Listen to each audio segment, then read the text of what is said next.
Good evening, Graham Rawlins with Wednesday editions of News Geelong. The Black Saturday bushfires have seen a positive development in Geelong with the production of fire-resistant poles at the Geelong business of Delhunty Pole Technologies. The Army Award Challenge is on another season of Victorian country football as Ambassador Glenn Archer visited the 2010 winners South Barwon to take charge of training. And later in the program, the Flying Hawk, Nathan Curry, will bring us the latest news from the action-packed world of Geelong sport, while the scintillating Sophie Miller will update us with the Geelong and Surf Coast weather expected over the next 6 days. The debate over the proposed carbon tax continues in the concrete jungle of Canberra. And this week, the Australian Prime Minister, Julia Gillard, visited Geelong to speak with the local community, as Meryl Friend reports. The Prime Minister came to visit Geelong on Thursday and came here to Godfrey Hirst to look at the manufacturing and a way to help keep our environment cleaner and greener. She talked about carbon pricing and we were able to have a one-on-one interview with our Prime Minister, Julia Gillard. Welcome to Geelong. Thank you very much. It's good to be here. Now, you've been on a tour today through Godfrey Hirst factory and you've had a chat with some of the workers here. What are they doing for our greener future? Godfrey Hirst is actually taking a leadership role. They've made some modifications to how they work to do things like save water, but there's also a big innovation in the product itself. They've got a new product that it's more than 30% made from cornstarch, a nice renewable resource, and that means that there's 60% less carbon pollution embedded in making the carpet. So it's been terrific to learn about that here today. And so with this carbon tax and the pricing for manufacturers, what sorts of things can the government offer factories, particularly in Geelong like Godfrey Hirst? We've set aside two big sources of funds to work with our manufacturing industries.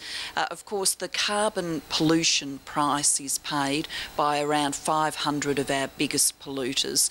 So manufacturing businesses in this region overwhelmingly won't see any direct price on them.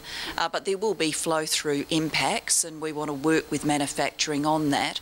So there's an $800 million fund to work directly with manufacturing and a $200 million fund for innovation. So I've talked today both to the management here at Godfrey Hirst and more broadly to the team working on future-proofing Geelong about the opportunities that can flow from those sources of funds. And I'm sure Geelong residents, as most Australians and probably all, are very, very keen to have a greener future for our families, but we're really concerned about what it actually will impact on our households. So what can Geelong residents expect? Well, what Geelong residents can expect is to see a less than 1% increase in their cost of living. So this is a price paid by big polluting businesses. There will be some flow-through impacts and it'll be less than a cent in a dollar. And then people will see assistance in various forms. If people earn less than $80,000 a year, then they will see a tax cut, and the vast majority will see a tax cut of around $300. If they've got kids, they can see family payment increases of up to $110 per child. If they're pensioners, then pensioner households on average will come out $210 in front, so more money than they need to meet the average impact of the flow-through of carbon pricing. People can get all of this information by getting on our Clean Energy Future website, and there's a household estimator there. They can put in all of their details and work out what assistance they're going to get.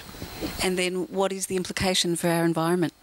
Well, we're going to cut carbon pollution by at least 160 million tonnes in 2020. That's the equivalent of 45 million cars. There's only around 12 million cars in Australia today. Some days on the freeway you might think you're seeing all of them at once, but if you try and imagine how many cars 45 million cars are, that's a lot. Well, thank you so much for your time and enjoy the rest of your day in Geelong. Thank you very much. From Godfrey Hirst, Meryl Friend, News Geelong. Thank you, Meryl.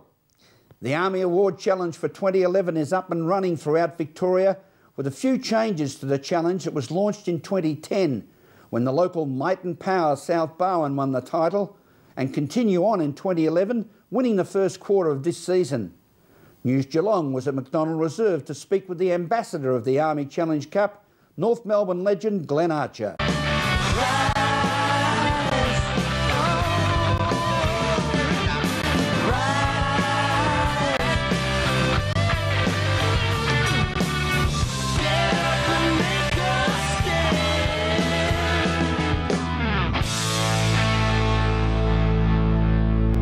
The training session. Obviously had a good stand of these boys. I had to really hone in on my skills because they kicked the ball quite well.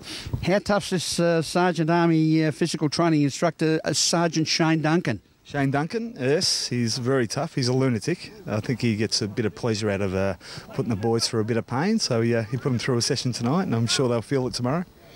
Glenn, the Army Challenge was won in 2010 by the South Barwon Football Club, and but now I understand the Army Challenge has taken a twist in new changes in 2011. Yeah, well, last year it was basically get onto the website of defencejobs.gov.au/Army Award, register your details, and you played an animated game. And the guys registered the most amount of points last year, but this year they're broken up into 4 quarters, so there's 4 different games. South Barwon again won the first quarter, and they go into the major prize at the end for another $4,000 worth of vouchers to their footy club, so they definitely get behind their footy club. And they understand this year we're using different skills of the game, not just kicking. Yes, yeah. The first quarter was a kicking game. The second quarter was a handball game. We've got a specky mark game going at the moment, and the fourth quarter is an obstacle course. It's a great initiative and one that we would be proud of, associating Australian rules football with the Australian Army. Yeah, absolutely. Obviously got the same sort of core values of courage, initiative and teamwork. And it's a great way for people to just get behind their club. You know, grassroots footy clubs are the lifeblood of not just the AFL but our society. So there's a lot of volunteers that are involved in grassroots footy clubs, and they need as much money as they can to survive. So this is a great way to raise some money for your football club. And country football, the communities in country football, it's very important to each individual community. It is, and that's suburban leagues as well. But it seems the country footy teams generally get behind their club a little bit more on this initiative anyway. So hopefully a few of the suburban clubs can get behind it as well. Thank you, Glenn, and keep up the Army Award challenge. This is News Geelong on this Wednesday evening as we go to a break and return with more news after this.